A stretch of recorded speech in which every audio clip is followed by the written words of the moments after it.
What's up, everybody? Welcome to episode 22 of HorrorCorridor, and we are here with our guest Silus Massoff. What's up, man? Hey, how's it going, Ian? I'm pretty good.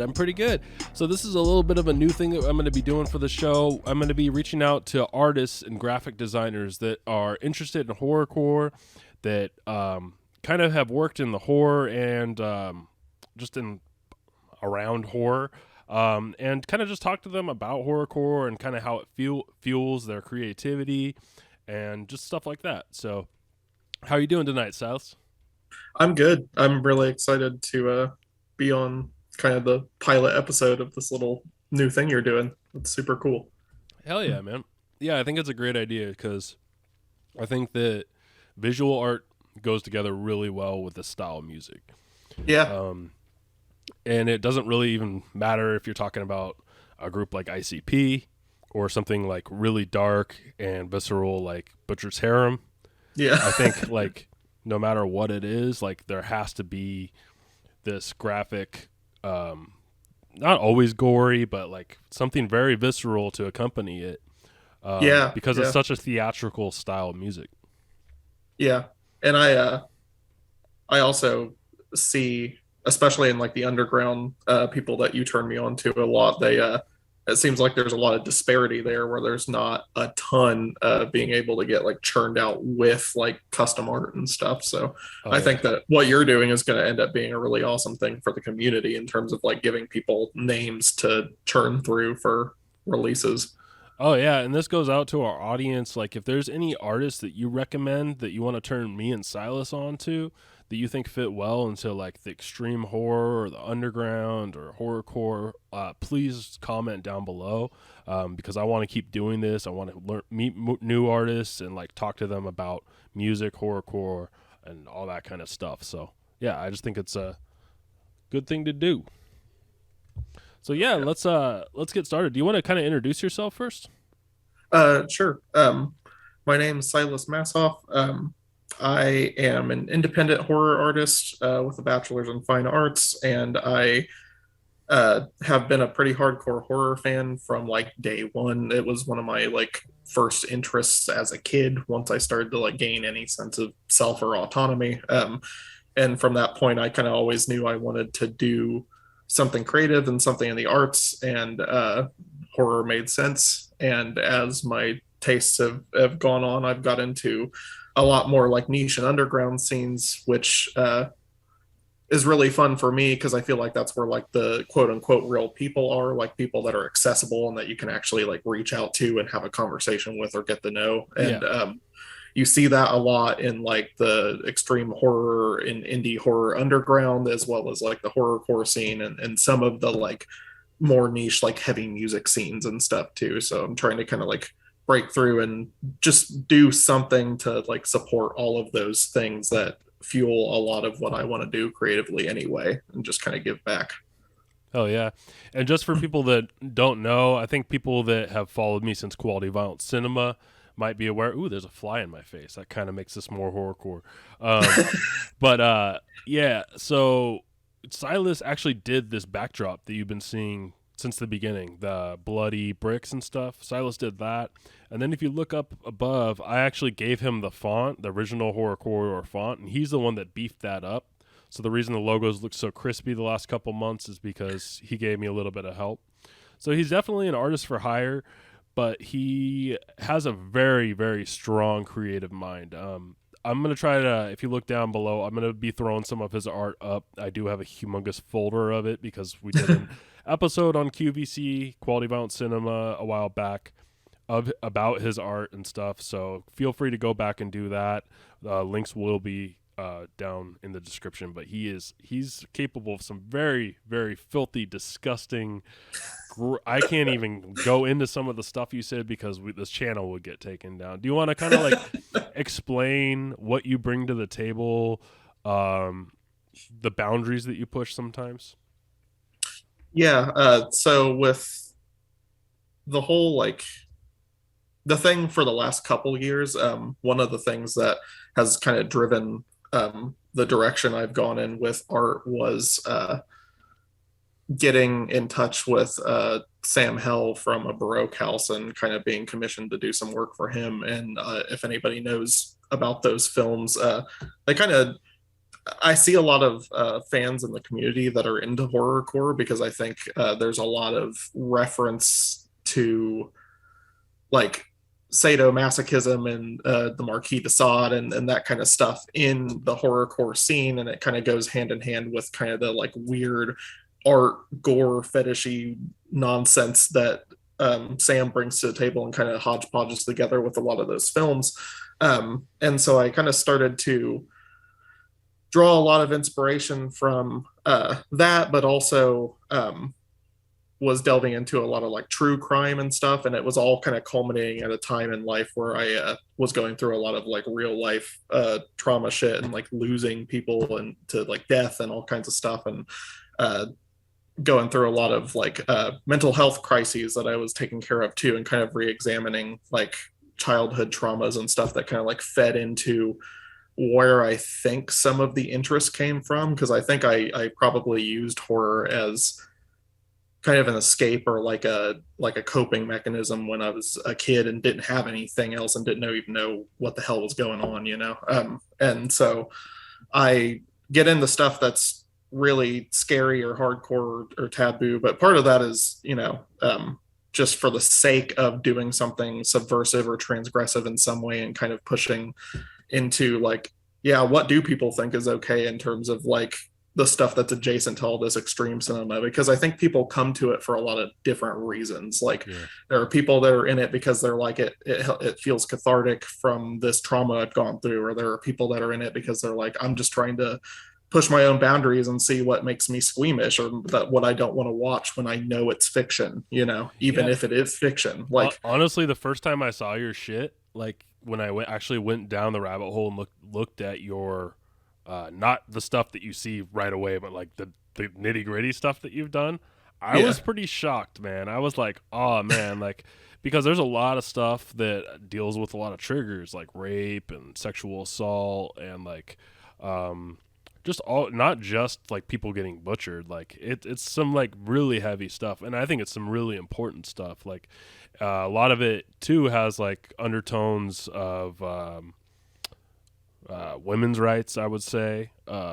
There's like different social justice, I would say, stances that aren't too strong, like in your face, but they're definitely like make you think about society. You know what I mean? Yeah.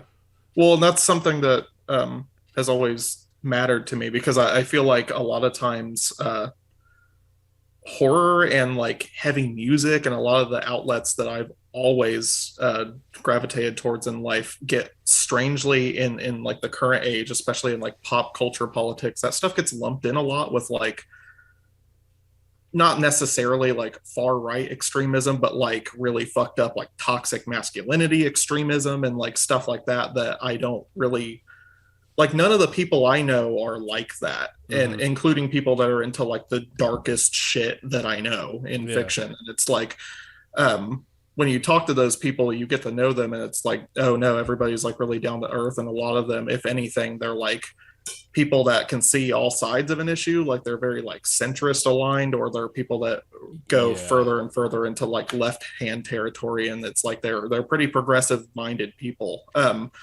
even the people I've met in the horror, like underground horror and horrorcore scene that are a little bit to the right, they're not like the total assholes that you'd meet. Yeah, no. Like, they're like very understanding. Like, no, maybe I don't even think there's anything wrong with that, because I think that I have like a few things in my mind I could align with like conservative views. It's just kind of all over the spectrum, but it's like the more I grow up and the more I learn and the more people I meet, the more I realize like it's all just way too like it's narrow-minded. It's really just about like, how far you take it, I think. Yeah.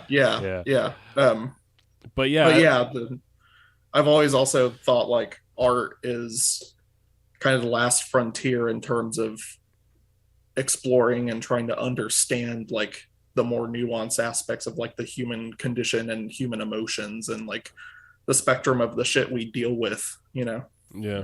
Does it ever bother you seeing other artists that seem to be like afraid to take it to places you take it because you're always taking it there, or not always, but you take it so far all the time and you're like, well, why can't everyone else keep up? Because that's kind of how I feel about with music sometimes. I'm just like, wow, why is like this brutal stuff is so great, like why can't other people keep up and like make step up a little bit, you know what I mean? So do you ever feel that way about Right. like art? Uh, it kind of depends. I think that Like, do you feel like it's too watered down sometimes, and like people need to start taking more risks?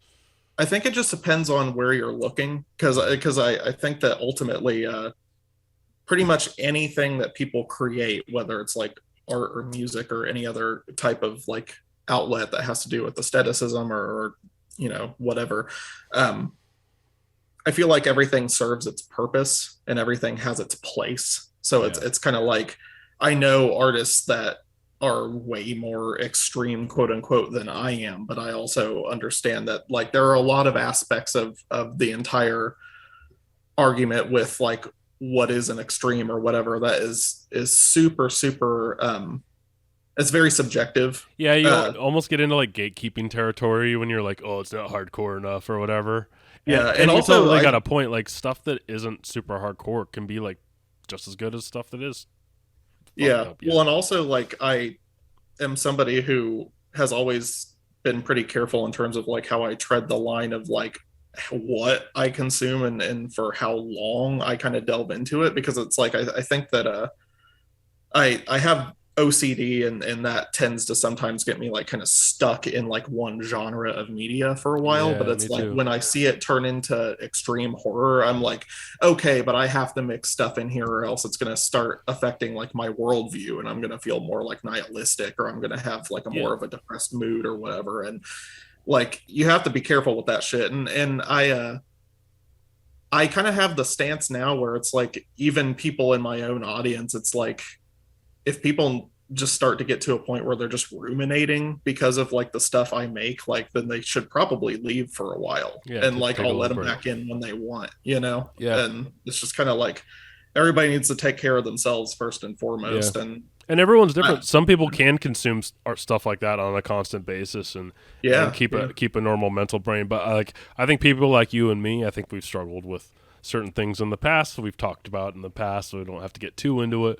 But like, yeah, it's good to like definitely take a mental health day once in a while for sure. yeah, Like if you're getting like especially with quality violent cinema, like some of the rabbit holes that Christian and I went down like in the early right, days, like me and him burned ourselves out so bad because we were trying to yeah, watch like 50 faux snuff films like in a week, or and then we'd like yeah, try to watch a bunch of mixtapes, and it's like stuff like definitely puts you in a it stresses you because what you don't know is your brain is hitting those stressors even if you're mhm, not like, especially if you're like not paying attention, taking notes for a podcast or whatever, you're not like paying attention to the fact that you're like watching real death or watching like simulated death, and like your mind yeah, is going through those stressors and those fears.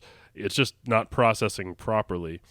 And then, right. yeah, eventually it catches up. I don't know if like music could do that in the same way unless you were like listening to some like, I don't know, like extreme noise terror kind of stuff. Yeah, and Yeah. that's typically like because I use stuff like that a lot when I'm like creating. Sometimes, like if I want a certain like mood to be evoked or whatever, and sometimes I'm like, oh well, I guess I need to like take a week break from working on this piece because I don't want to listen to this anymore Yeah. today. Like like I just need to like get out of the room and go do something else, like go outside and chill and.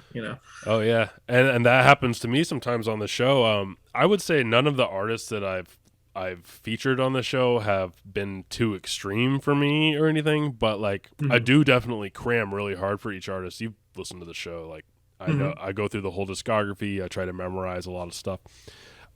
That I'm like, okay, I need to take a little bit of a breather from this artist. But Right. you know what's crazy is a lot of these artists are so good that like after that breather, I'm back listening to them again. Like, and Yeah. I'd say like every artist I've had on this show is like on my playlist constantly now. So I'm like, Mhm. I'm so happy I started this thing. Like I've discovered so many good artists. What artists from the show would you say you're like, damn, I didn't know about that? Oh man. Because I know you've been without watching. seeing You've the been watching list. since the beginning, and I know that it's not all like your style, because like we're gonna go Yeah. later into like your style of horrorcore, like Probably Concrete. yeah, Concrete's the shit. Yeah. Yeah, he is the shit. Like, and I dug that you guys got some of the like vlog footage of like going to the concerts and shit. That was so cool. I just yeah, Yeah, he was one of the bigger ones. yeah, But yeah, that was a great I'm glad episode. to like have something like this to delve into, because it's like I'm at a point right now where it's like I feel like I want to learn more and more and more about like horror in art and horror represented in all kinds of different forms of media, and like there are a lot of like blind spots for me in terms of like the horrorcore scene. So like this has been a really valuable teaching tool and turned me on the stuff that I do like in the process, you know. I think you're a little bit. I mean, you and me are quite an age difference. Like I forgot how old you are. I'm 35, but I'm gonna be 28 in November. yeah. So like we kind of went through like different, like our genres were popping off kind of different times. So you were probably into a different grindcore scene than I was into when I was going through my grindcore phase. You know what I mean? Same with horrorcore probably. Like you're probably a lot more keen to like stuff like Rozz or like SoundCloud stuff, where that stuff didn't even exist like at the beginning. So kind of like was wondering what was like the first introduction to like wicked shit horrorcore kind of stuff that you found. So when I was in high school, my first job was at a Taco Bell, and whenever I would like work later shifts, when it was like closed out in the dining room or whatever, we would just kind of plug an aux cord into the speakers in there and listen to whatever we wanted. We used to do that too. Yeah. And I had two. I couldn't like.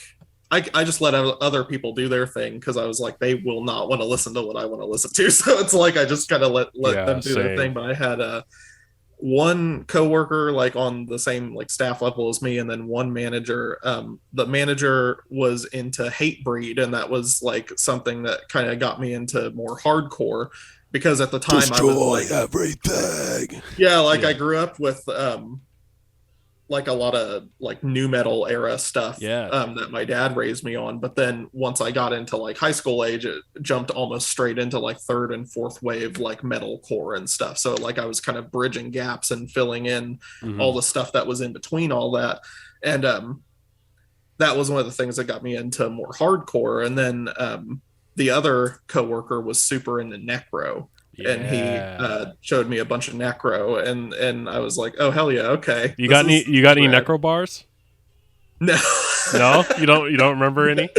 No, I mean, yeah, but I you just don't want to say the F word. Yeah, like the not off the top of my head. Yeah, but yeah, that was a thing for a little while. Nice.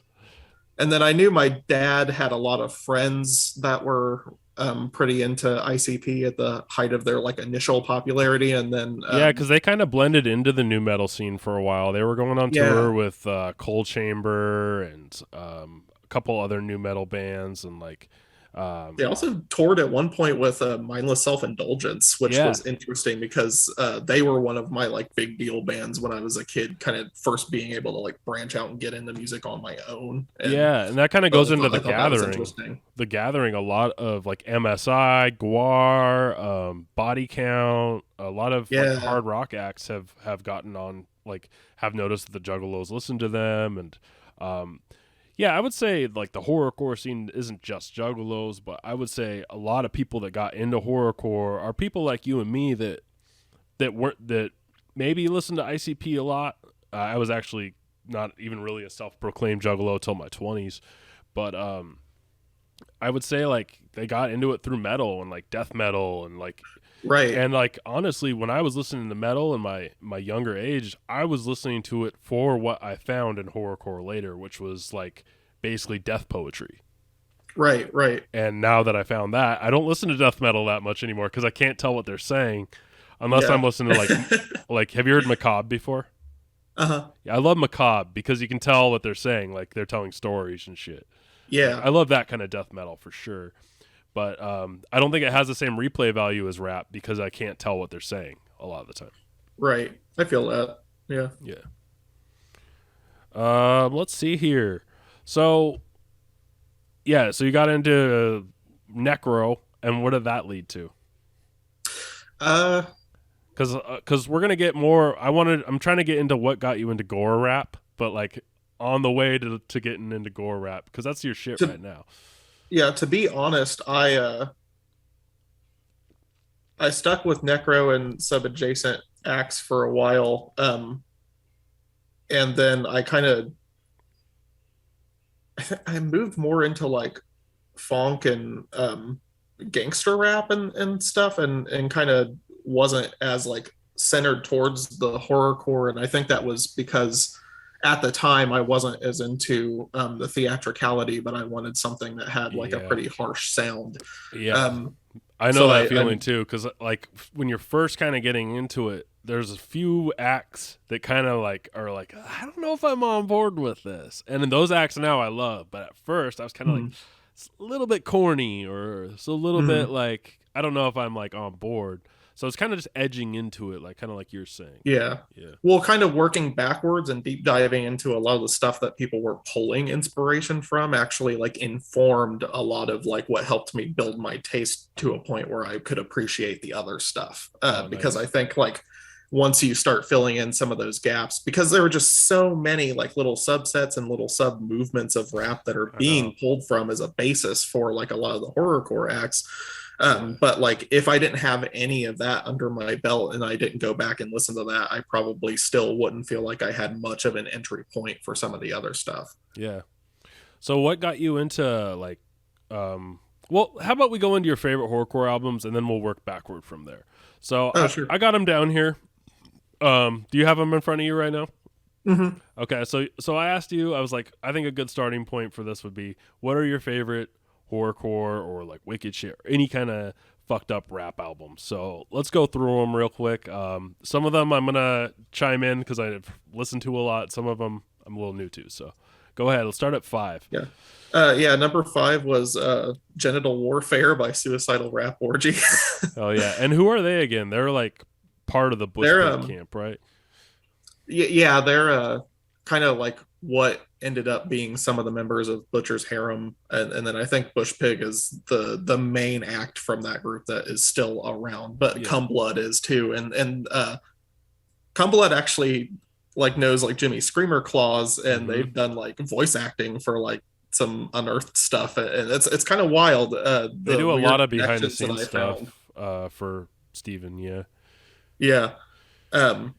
But yeah, that was like I think the most like raw and ridiculous, just like balls to the wall, almost like Dadaist level of like absurdity that they had in terms of like that kind of crew and that career it's path that they them going like fucking crazy. They're going like full psychotic on the mic, like they're letting themselves go. Like it's almost, I would say Suicidal Rap Orgy is almost in line more with an art piece, or like it could be like what do you call it, performance art a little bit. Well, a lot of it, like it's the only one out. Like a lot of the other stuff that I listed was stuff that I kind of got an actual like emotional response from the first time I listened to. But Suicidal Rap Orgy makes me laugh like really hard every time I listen to it, because it feels like that's an appropriate response. Like it feels like that's kind of part of it, you know. I would say like they're the Mr. Bungle of gore rap. Yeah, I can see that for sure. Yeah, but it is kind of fun. There's a lot of toilet humor. I can't remember any specific songs, but yeah, a lot of ear rape, a lot of screaming like at like high pitch, just like turning the gain all the way up. Shit. But, it is like the videos too are fun too. Like, and watch if you can go back like on YouTube. I'm not sure whose channel it is, and I know for when it comes to Butchers Harem Camp, sometimes you have to go to porn sites to watch their videos. But like, if you can like check out some of the older stuff of Suicidal Rap Orgy and them when they were getting started, it's really cool to see them when they were young down in Australia before Cumblood moved up to Greece. And I think Bush Pig lives in Greece too, according to his profile. I don't know what's going on with them, but yeah, that's interesting. Yeah, I hope they are like living back in the same area so they can like make a new album, because I think Yeah. I think Erotic Stories was like their last official full length. I could be wrong, but Yeah, I think it was the last one with like the group, and yeah. then everybody's kind of done their own thing, Well, like a couple times since then with some feature tracks or whatever, but not like a full production. they've Yeah, had a lot of tragedy too in their camp. They've lost a few friends, which is fucked up, and that sucks. I know they're dealing with some health problems. Cumblood was actually supposed to be the third guest on the show, and yeah, like I got ghosted basically. But he caught up with me later and was like, "Yeah, I was in the hospital for like a week, and then I think he had a death of a friend. So yeah, it's just been hard times for them. But I really hope they can Yeah, get back going. that sucks. Yeah, I don't know how it is for them, but like for me, when it comes to like real life tragedy and stuff, like usually horror starts to take a backseat for a while, so I can't like find the passion to want to like really talk nitty gritty on like the craft or whatever, you know. oh yeah, yeah. Especially their stuff is so out there, that you'd have to Yeah, be in a certain headspace, I think, to like write a Butcher's Harem track, and like, yeah, yeah, I wouldn't be able to do that after death. But who knows? Maybe who knows how they deal with that. Yeah. So let's get into number 4. yeah. Number four for me was Kardiac and Zell, and it was Blood Hoarder, It's a good one. which is just kind of a cool compilation album. There's even a track on there that has one of the guys from Dr. Acula, which was really interesting to me. I actually Um, don't know much about Dr. Acula. What is Dr. Acula? I keep it's seeing them just pop like up. a shitty fucking MySpace era, like grindcore metalcore band that is like one of those like we don't care about being good, we're taking the piss out of everything kind of bands, and they name like almost all their songs after Goosebumps books. Like I remember one called Kill Whitney Dead that some of my Yeah, friends yeah, listened to. Yeah, was it like that? yeah, kind of like that, but like goofier. Okay. Yeah, even goofier. Yeah, Okay. Yeah, I'm a little bit behind when it comes to like some of that MySpace era stuff because at that point I right. was too cool for that, so I was like listening to like my Florida death metal stuff. You know what I mean? Yeah. But yeah. So I did check out Dr. Acula like the other day, just skip through some songs. So that's kind of why I brought up Kill Whitney Dead, is because it's kind of what it reminded me of, like Yeah. that 2000s era of like there's like Fucking beat movie down. clips and like everything. Yeah, movie clips, beat down hardcore riffs, and then like there'd be like a cheesy guitar solo, and like one song will have a keyboard. Yeah, Some weird ass synth. Yeah. but yeah, so Blood Hoarder, that's a compilation, Mhm. because it's got Cum Blood on it. It's Yeah. got Jack Progresso. I don't know if you've ever listened to him. Have you ever heard Jack I haven't Progresso? listened to his other stuff now. He's interesting. He's really out there. Kind of, he's like a New York kind of boom bap style, but Uh-huh. it's really like drugged out. But he has a lot of cool, like kind of like retro references to movies and stuff. Hell yeah. But yeah, it's a cool album. I was Yeah. listening to this a little bit today. It has a lot The of features on it.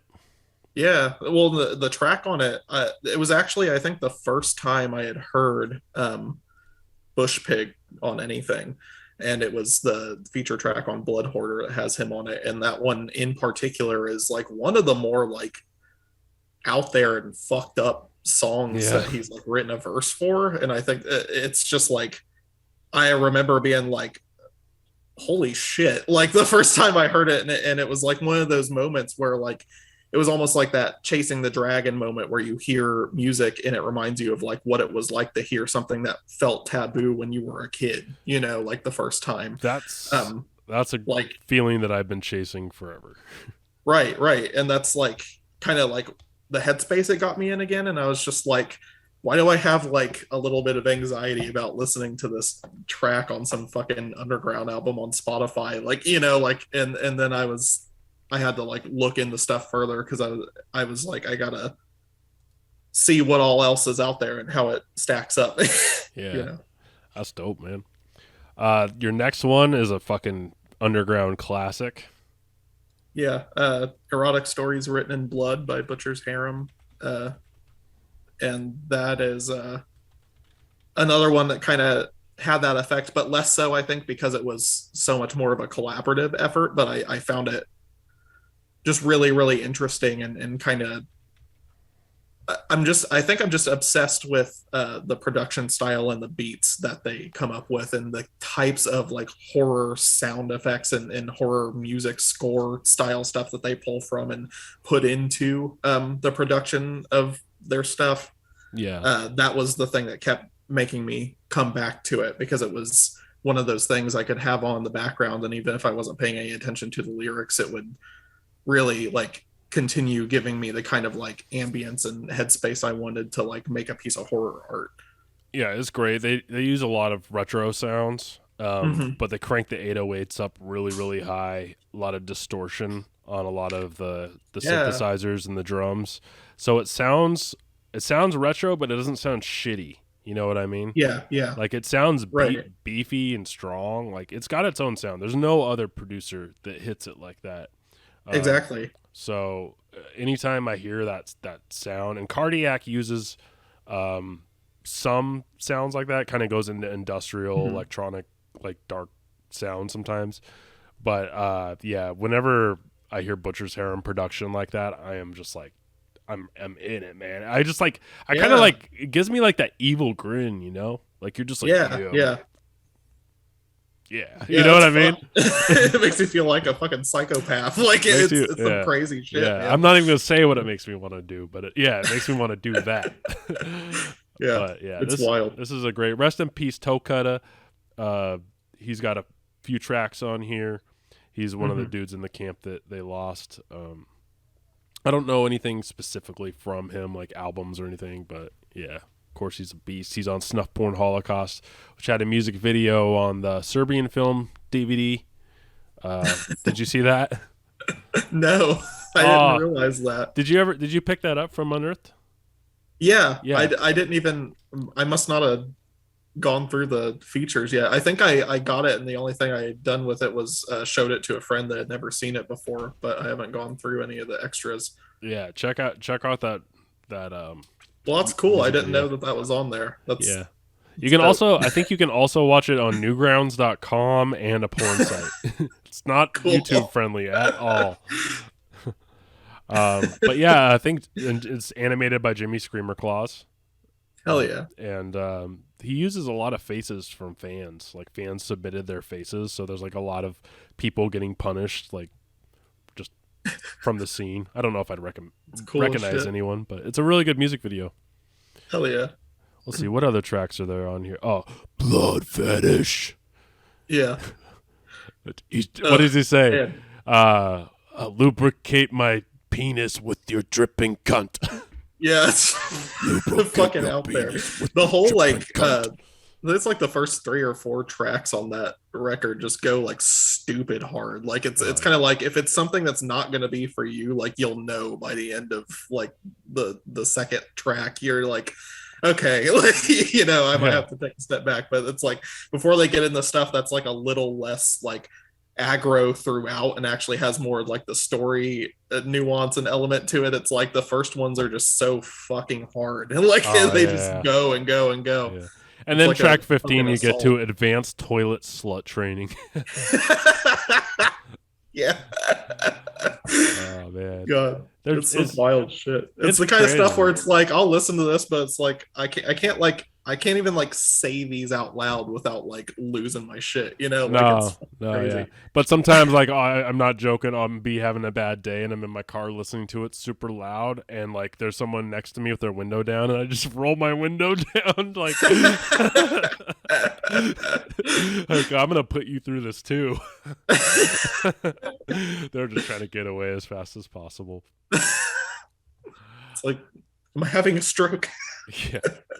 The next one, number 2. Yeah, number 2 is Daydreams of Crime Scenes by Kardiac. Hell yeah. And I've gone back and listened to pretty much all of Kardiac's stuff at this point from the beginning up to now, and have paid attention to and read some of the stuff he's like written on recent releases, and he's kind of been moving in this direction where he's going way more into being very meticulous with like the production and doing something that has more of like a dark ambient or like a soundscape element or something that kind of like just really cranks the ambiance like all the way up and kind of like pulls you more into the story, which I think is super great because his tone and cadence in his voice like lends itself really well to like kind of feeling like something akin to like someone reading you a scary story or something. Yes. A very And detailed, scary story. yeah, yeah. And It's hard to even Daydreams is explain. yeah, yeah, no. I think there's a lot of he's just got a really interesting flow and a really great vocabulary that he adds to pretty much everything. And I thought Daydreams was such a cool album. The like collage art on the album art itself is super cool, and just kind of that weird like true crime like documentarian like style that he's like pulling from the samples and stuff he uses, super Yeah. rad. Yeah, I love it. I love it. It's such a well composed album from the cover art to the just the how he did the track listing. It really unravels. You know what I Yeah, mean? Like it's yeah. very similar. I don't know. I know you're not super familiar with a lot of it, but a very classic thing like this would be the Coat Hanga Strangula series from Brother Lynch Hung. Have you ever heard of that? I know Brother Lynch, but I haven't heard that specifically. So he's I'll go got back and three check it out. albums where he's this Coat Hanga Strangula, and there's Uh-huh. cops looking for him and stuff, and it's very similar to this. It's just I think this album has like a shade of class to it that Uh-huh. like almost no other album has like in the genre. It's very like I don't know. Some of it might feel a little bit like lowbrow because it's gory, but really Uh-huh. I think it's like definitely like beautiful carnage for sure. Yeah. I mean, he still throws in like enough gore and enough of that like old school like misogyny driven like lyrical kind of stuff where it definitely feels like a horrorcore release, but it definitely in terms of the production style and just kind of like the concept album thing, like it does something that I haven't heard in other ones before. And that's really interesting. And that doesn't say a ton because I've only really scratched the surface and you've helped me delve in a lot of different directions. But it definitely so far has been one of the more unique releases I've heard from anybody. Yeah, I mean, he's self-proclaimed on his Bandcamp page as a New York artist with brutal forensics, true crime, horror, gory lyrical content. I think that's a really good way to put it. And he's also says Yeah. producer and aspiring horror, dark ambient composer. Read full biography at Kardiac Music, which I need to get into it. I really want to have him on the show sometime because I'm That would such be a rad. huge fan. I have so many freaking questions for him. But yeah, past guests of the show and past label mate of his, they were both on Fangoria Music for a while. Was Bloodshot was on track 5. Oh, yeah. That song fucking kills it. Bloodshot comes in, and I would love to have more songs with them together. Just I think they match up really good. They're both very brutal artists. Yeah.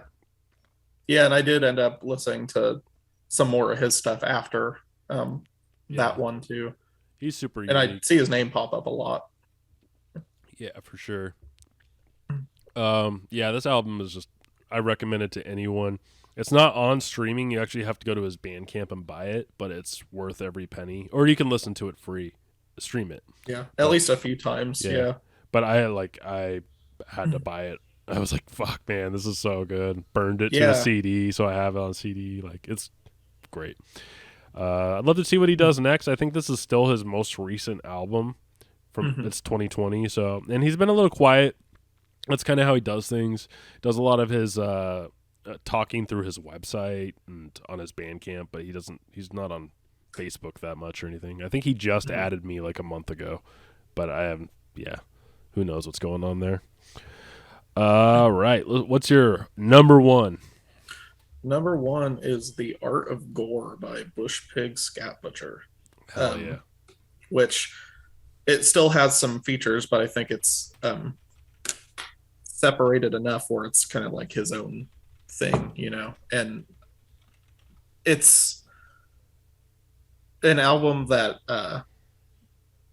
after I kind of went down the rabbit hole after that track on Blood Hoarder, this was something that took me a while to chew on enough that I could listen to it and it didn't make me feel uneasy. Oops. Like, I'm I haven't literally had playing that it right now. I was just trying to open up the track listing and it started playing. So sorry for everyone that heard that. Yeah, go ahead. Sorry. Yeah. It just,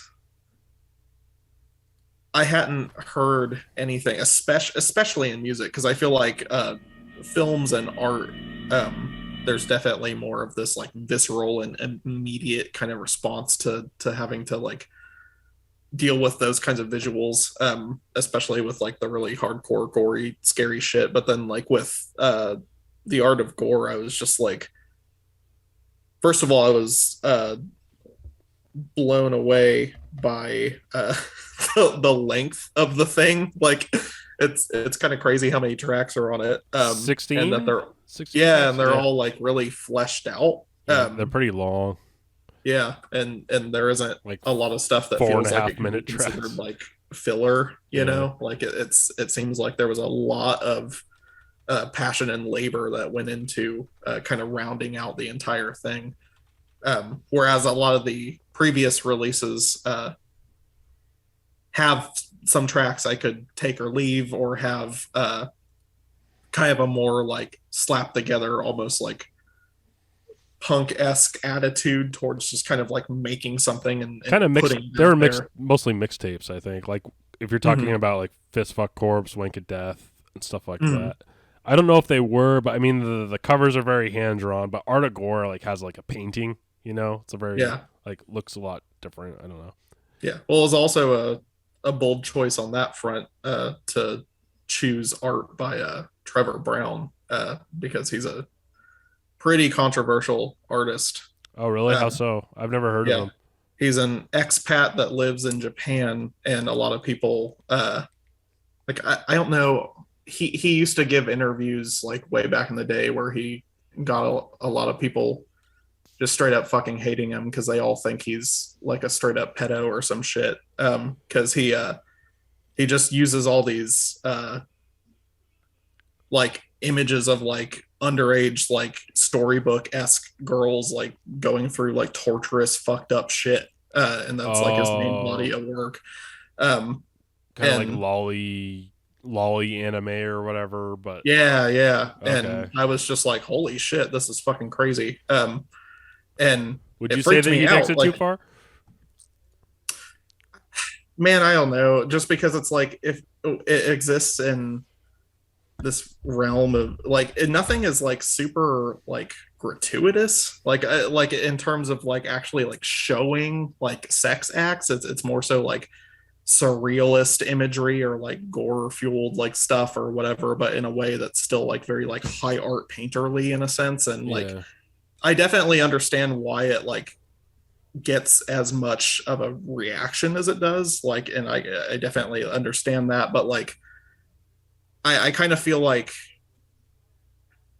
I don't know, it's one of those things like I never feel like I have a concrete answer on. And it's one of That's those, fine. and that's one of those things that's like interesting for me about exploring like extreme art in general, and not just in high art or fine art or whatever, but also in cinema and music and whatnot, you know, like Hmm. uh seeing the stuff that gets a pass or has gained like a cult following or kind of has like had staying power versus the stuff that's like completely demonized. Yeah. And it's just really interesting to see stuff that like treads that line. I don't know. Yeah. I agree. Yeah, it was one conversation you and I had. And we don't want to go too far into it because a lot of it's kind of gossipy, but was like the whole Rozz Williams or Yeah, Rozz Dyliams thing. and that's still hard for me. It's still kind of like a heavy thing. Yeah, and nobody talks about it too either. I mean, like I know a lot of people who have collaborated with him and met him and stuff, and he was just a big name, and then he just dropped out, Right. and people haven't really addressed anything really yet. But he did come out with a new single a couple months back, which was good subjectively, Uh-huh. and I would say that. Yeah, I am interested to see what he does and stuff. It's just I don't know where I stand with him anymore. You know, I just don't Right. like it's not like he physically did anything, but what he did was pretty disgraceful and Yeah, yeah, it was still really fucked up. yeah, And you can't like when it comes to that kind of stuff, and I know that him specifically, I know it's an artist that like literally has like a pretty intense array of like mental health issues and shit, but mhm. like there's a certain point where it's like, well, if you're this far into this, like there needs to be accountability, and if you see yourself slipping, like you need to get help, like before you Yeah, get to the point of like potentially harming yourself or others. Like you yeah, can't, you have to have, you know, the responsibility to like not do some shit like that. And his whole history with like drug use and stuff has been pretty irresponsible given like the severity of some of his diagnoses and stuff in the past too. And it's just one of those things where like I don't know enough details and factors in terms of like his real life and his personal life to know like what was even going on and what all went into that. I'm just yeah, glad that nothing real came of it besides yeah. the conversations. My thought it was he was probably just having a mental avalanche, basically. Right, Probably right. way too much shit going on at once for someone that mentally was having trouble grasping it. And I don't want that to sound to anybody like it like diminishes like the weight of what he did, Yeah, because it was, you know, it was still, yeah, that's heavy stuff. You know, yeah, you can't be doing shit like that. And yeah, for sure. uh that's the thing where like I think that's kind of like where I am, because I never have a concrete answer on how I feel with like artists that tread the line, but I'm a big purveyor of like people that kind of have a lot of mixed opinions about them and like what they do, Yeah, and kind of where it's coming from and stuff. And it's almost like I feel like if somebody is a genuine good person in terms of their like interpersonal interactions with other human beings, and they contribute to society and they're not doing fucked up illegal shit behind closed doors, like I don't have anything, I don't have a problem with them. I don't care about whatever their weird outlet is. I don't yeah, care about fiction, it's whatever. But like that's a delicate line to tread if you're somebody that also has like severe like mental health issues. And people like that, regardless of how much of a struggle it is, like there has to be accountability, you yeah, know? and like yeah, maybe like he needs to like have some sort of something that can stop him from going down that path again. But Right. that's I the kind of hope that he's like leaned more into like being close to the family that he does have like positive relationships with, because I feel yeah, like isolation is one of the things that like starts to detach people from the reality of their actions, you hmm know? And like and that's what when I think you're, what happens a yeah, lot when people are like artists or whatever and they get like knocked off their pedestal as they like retreat into like a dark hole instead of they're like trying to hold on to like their spot, you know, like and right. really they need to be working on their family and life relationships and Yeah, that's yeah. that's the only way you're gonna get back on the horse. Like you can't like yeah you can't keep swinging. You gotta like Yeah, like if you do something bad, like unfortunately for you in that situation, like you're gonna have to prove it to people, you know. And then even then, like you're it's a not gonna win everybody over. it's a Like slow process too. Like putting out a single isn't gonna be proving it. Like you have to right, like right. yeah for sure you have to repair relationships. You have to do a lot of talking and like and you just have to spend quite a few years showing that you're not a scumbag and like Right. Well, um and the thing that sucks too with like, because you and I had talked about that new single, because I thought like in a lot of ways it was like very interesting and impressive, like from a production standpoint, and I liked the yeah lyrics and stuff. But then I was like, it's like one of his best songs. should he be leaning into this like deep psychosis persona even further after what he did? Like, Yeah, you know, like I feel like it's another one of those things for me where it kind of treads a line where I'm just like, I'm interested in this because it, again, like it's almost like a chasing the dragon thing. Like it makes me uneasy, but like I don't want there to be real world implications to yeah, that, you yeah. know? I can Like kind of see what you mean. I Yeah, want it to exist in fiction. I don't want it to affect people in a negative way, because yeah. then it's gone too far. Like, Kind of like watching a Polanski movie or something, or yeah, something yeah, like that. I mean, it's not a direct comparison, but like it's in that ballpark for sure. yeah. So is there like what do you listen to? Other than we've talked a lot about horrorcore and stuff, but what are some like other styles of music that you've been really into lately? Lately I've been kind of going down the rabbit hole on a lot of hardcore adjacent stuff and a lot of like weird subgenres and offshoots of like black metal and power violence and kind of getting into that kind of stuff. It's like There's fast this and aggressive stuff. yeah. In terms of power violence, there's this really cool band called Zulu that's like an all black power violence band, which is fucking rad. And they have like these awesome like hand painted album covers for their two EPs they have so far. Nice. And it's all like very like anti-police, anti-authoritarian, like topical shit about like the Black Lives Matter movement and stuff. And they came out in 2019 and 2020. And I thought that was really interesting to see an all black band spring up in the power violence scene, because despite a lot of power violence acts having a lot more of like an equity based or like far left leaning kind of like an ideology behind them, it's still like such a predominantly like white scene. And I thought that was super cool. And then in terms of black metal, I actually was going to ask if your wife has heard of, or if you've shown her or seen anything about like the amount of like indigenous black metal that's been going on Yeah, recently, like all the bands some emerging from that. we've had some videos sent our way, and then it's pretty Yeah, cool. I can't it's remember super all the fucking names, cool. but there's some Um, like it was pretty solid stuff actually. yeah, one that just released like an official video and their first album is called Black Braid, and I think that's they're one of the ones. fucking rad, Yeah. super rad. And then there's another one called I Don't Conform, like all one word with a K for conform, and they're super rad too. I got turned on to the like reservation metal scenes from like an old like a 12-minute Vice mini doc a couple years back, and then at my work I just like saw a like a DVD copy of like a full-length documentary about it, and I was like, this is cool as shit. Like, Yeah, man. If yeah. anyone knows them or like if they're listening, I would love to have them on the show because like this show is I called it extreme music show as well as horrorcore because I also want to like have other types of extreme genre on here. I want to focus on horrorcore mostly, but like there's a lot of stuff out there I think that like pushes the envelope or is new and like interesting and like definitely worth bringing it to people's ears and eyes. And just stuff that has something to say, you know, like stuff that is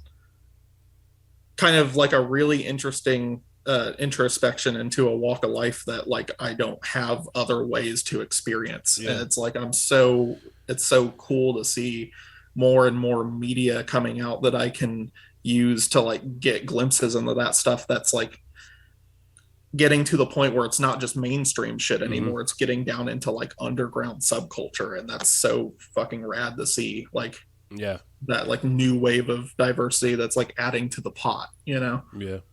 And between Parents Under the Stairs, HorrorCorridor, and hopefully QVC as well, we're trying our best to have as many indigenous guests and topics as possible. Like, it's super important to us, and we pretty soon we'll on the show. If anyone knows of Justin Sane Native, it's going to be a guest. I did a music video with him quite a few years back, and hit him up again, and he's down. So we'll have Justin Sane Nice. on, and yeah, we had Babel the Demon. It's also indigenous Yeah. songwriter. So yeah, just trying our best to like represent the culture and shit, and any culture that's underrepresented. Yeah, it's really cool to see that intersectionality in like extreme music or underground music and stuff too. It's just really rad. But yeah, I've also been getting into like the Halloween spirit.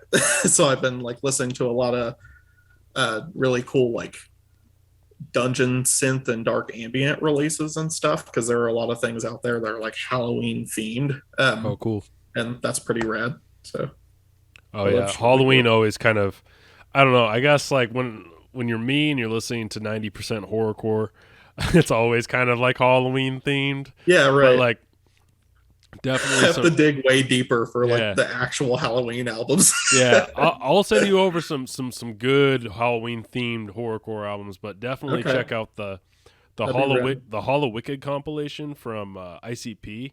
Definitely Okay, like the earlier tracks because it goes year by year because they do a track every year since like the early '90s. So those oh yeah. early Halloween tracks are fucking dark and gritty. I love those. I'm trying to think of some good Halloween ones. Twisted has the Trick or Treat EP that's really good. House of Crazies, have you ever heard of them?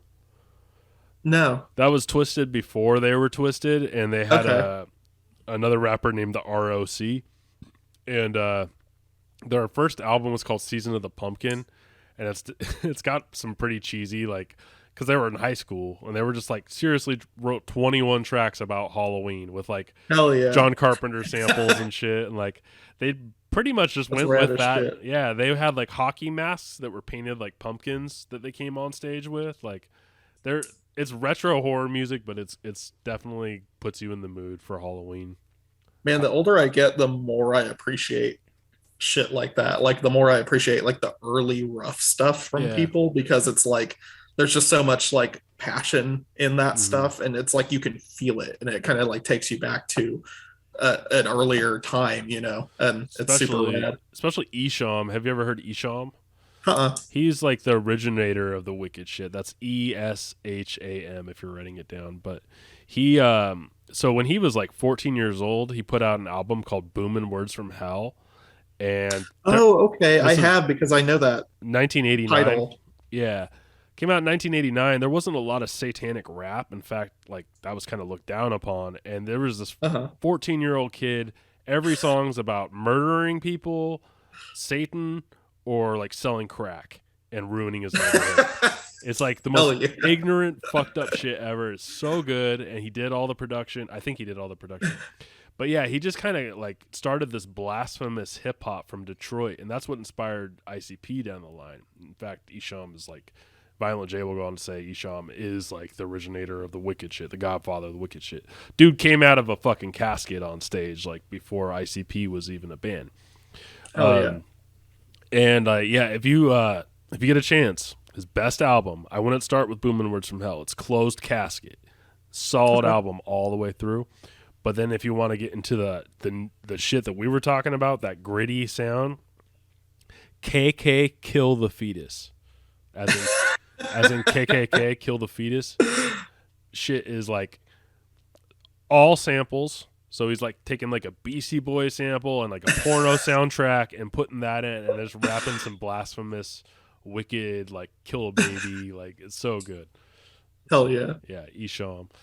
Isham is fucking god of the wicked shit, man. You can't deny it. Let's see here. Do you see anything else like in horrorcore that makes it like a strong medium? Like what are the things about this genre that you think that makes it stick out? So I think first off, we're kind of in the age of like rap and hip hop being like the new rock. Like it's kind of like at the height in terms of just the accessibility. I think first of all, the accessibility is just insane because it's like you don't even have to be an instrumentalist to become an artist. Like if you take the time to learn some music theory and learn your software and you have words to say and you figure out a flow for yourself, like you can put together these puzzle pieces and you can make some shit. You can make some shit at home, Yeah, you and can put it's it on not even. Spotify and maybe make a little money or maybe make a lot of money depending on how much it Yeah, blows up. yeah. Yeah. It's crazy. It's And a weird age. the amount of like features and collaborations and stuff. The other thing about it, and again, just like hip hop in general, but especially horrorcore, and any other thing that has turned into its own little subset, is how like niche and like tight the communities are. Yeah. Because there's just so much like back and forth support from people, Yeah. and I think that's some of the coolest shit to see. Yeah, that's And what that's something I love a lot about everything I've gone down the rabbit hole on with like horrorcore specifically, is the amount of names like cross popping on each other's records and compilations. yeah, I mean, as part of the scene, I feel like we almost become part of this like business partner slash family slash Yeah. fans. We're all fans of each other. We're all there for each other when there's like emotional issues, and then we're also trading artwork or like supporting each other or like stuff like that. So, and it's very similar to like the quality violent cinema scene that we're also in, which is like the underground movie scene. A lot of people are like always offering up help, and we're there for each other when there's like, you know, just talking about real life shit, and we're there for each other. Yeah. Yeah. So yeah, it's a very accessible, as long as you can get down with some like some dark, wicked, scary, grotesque content. Like there's a lot of very supportive people around.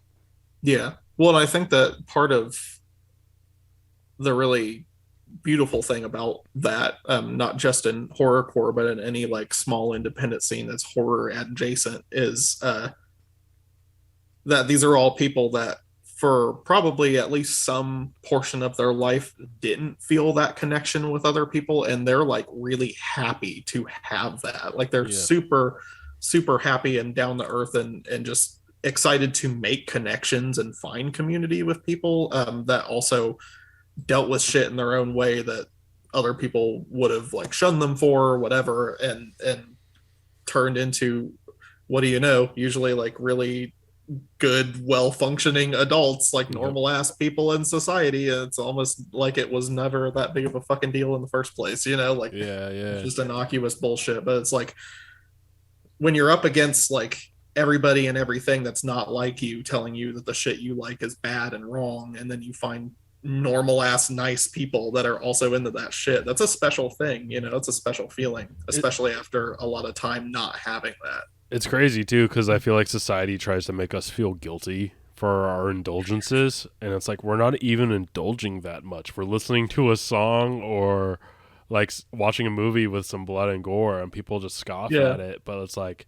shit, like look at the politicians and religious figures that you look up to, all the fucking demons and skeletons they have in their closet, and like the shit they're willing to show in like news B-roll now is like bordering on like the kind of shit you see in like a fucking Real Death compilation. Like that's some crazy shit, man.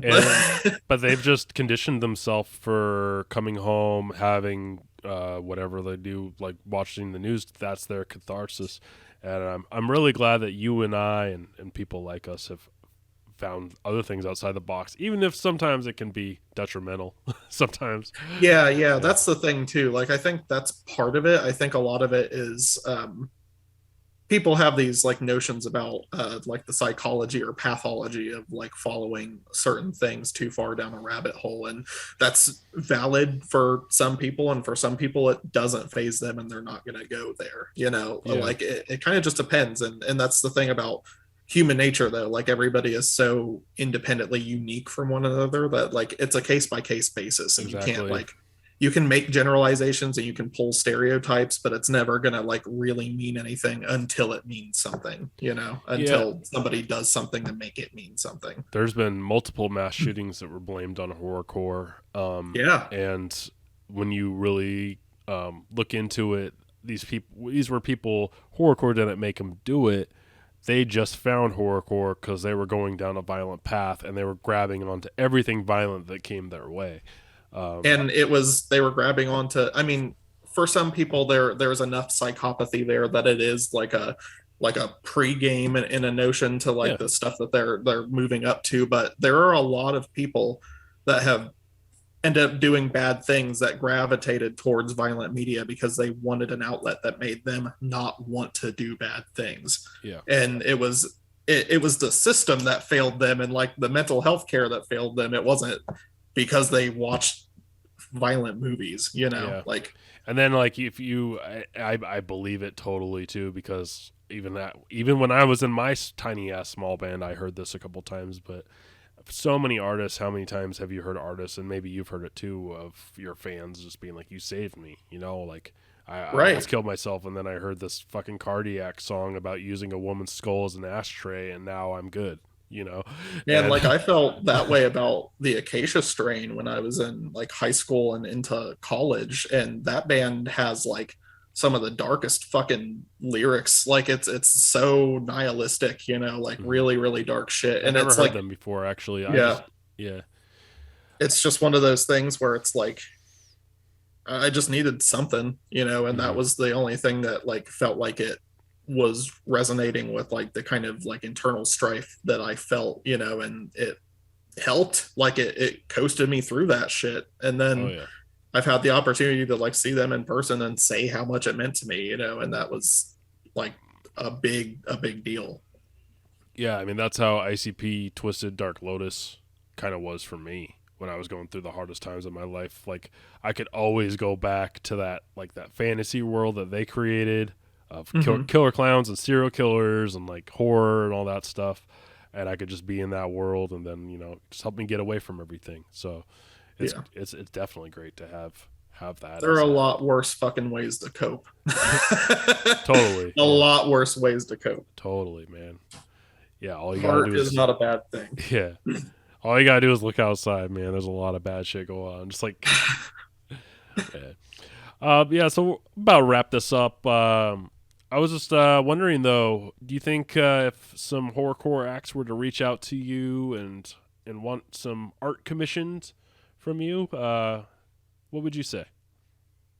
Yeah, I'd totally be down to work for other acts and other artists. I've been wanting for a long time now to like branch out into more music. It just seems like when you get to like the level of stuff that I'm like purveying, it's like you have people that are largely creators that kind of like do everything. Like they're like one man band and they fucking do everything, and Yep. they're also like artists and they like design and do shit. So it's like it's hard to find people that like need like the art, because a lot of them are like willing to put that in, and that's kind of part of their thing is like, well, it's my art, my Yeah. music, my everything. But that being said, for anybody that doesn't want to do that shit all on their own, I'm more than willing to step outside of the box and try to do something, new for you or something different. Or I always love doing shit that challenges me to try like other styles and stuff. And Yeah. but Like even then, like if they look at my shit and they see something that they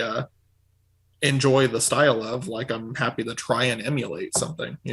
like the one you did for us for Parents Under the Stairs. Like we didn't give you any direction, and we were so busy that we weren't even able to give you like a reference photo, and you sent us this thing and we fucking fell in love with it. Like it's still my profile picture. Like we're gonna do shirts and posters and stuff. Like it's the best, Yeah, I'm man. glad you guys liked it so much. I And was like really hoping that it would I don't be we just couldn't a we were good so vibe. astonished that you just pulled that out like in a few hours. Like man. And then but like if you look behind Silas there, you got these a lot of that art's yours, right? The I've Flesh got Eater is a yeah. Baroque house stuff that I've done up there. I've got the Odd World of Felicia Fisher, which was the first one, Yeah. and then Love Dump, and then Flesh Eater X. Yeah. Yeah, and then of course the art that I've been editing down on the bottom, which I'm gonna do. But yeah, so you can see this guy has a very wide range of styles. He works fast, he works professional, and he's affordable. Hopefully your prices go up a little bit more because you deserve it. But like I don't I know, maybe appreciate you. maybe been give me the homie discount, but Yeah. but yeah, Well, a lot of it is like, he can definitely work something out. Like he's yeah, yeah. And that's the thing too. Like, I feel like a lot of people don't reach out for those kinds of services because the only way they like know to do it is like to go to somebody they know personally, or to like go to like Fiverr or like one of those kinds of services and like look for a designer. And usually the prices are like pretty crazy for some pretty lackluster, like simple bottom of the barrel shit. And like I for me, like I have a lot of stuff on my plate, and I have like a full-time job, and I have a lot of other commissions. So like the only like detriment to me is like usually just like give me a time frame so I know, otherwise it could be a while, but like I mhm. can move stuff up if I need to, that kind of a thing. But like in terms of pricing and shit, I try to be like as flexible as humanly possible with people, because like I would rather contribute and do something that like means something to somebody and like gives them that thing they were after, when they're pinching pennies to even make this passion thing on the side in the first place, Yeah. than to have them like languish without it just because they felt like they couldn't pay to play. Yeah. That's awesome, man. And I just know like whenever a new album comes out, people are always like, first they're like, oh yeah, who's featured on it? Then they start talking about who did the production, who did the beats, and then always like the third thing that people start bringing up, who did the art cover, who did the cover art for that single or whatever. So yeah, it's like kind of a big thing now in the scene is like that those thumbnails are starting to become pretty important because when you're looking through Spotify on new artists, like I do that a lot. I have a new release radar that I look at. Also, listen to my discovery, and sometimes I'll see an album cover. I'm like, "Damn, what the fuck is that?" I hit that, and I'm like, "Whoa, this is cool, man! It's like right up my alley." So, yeah.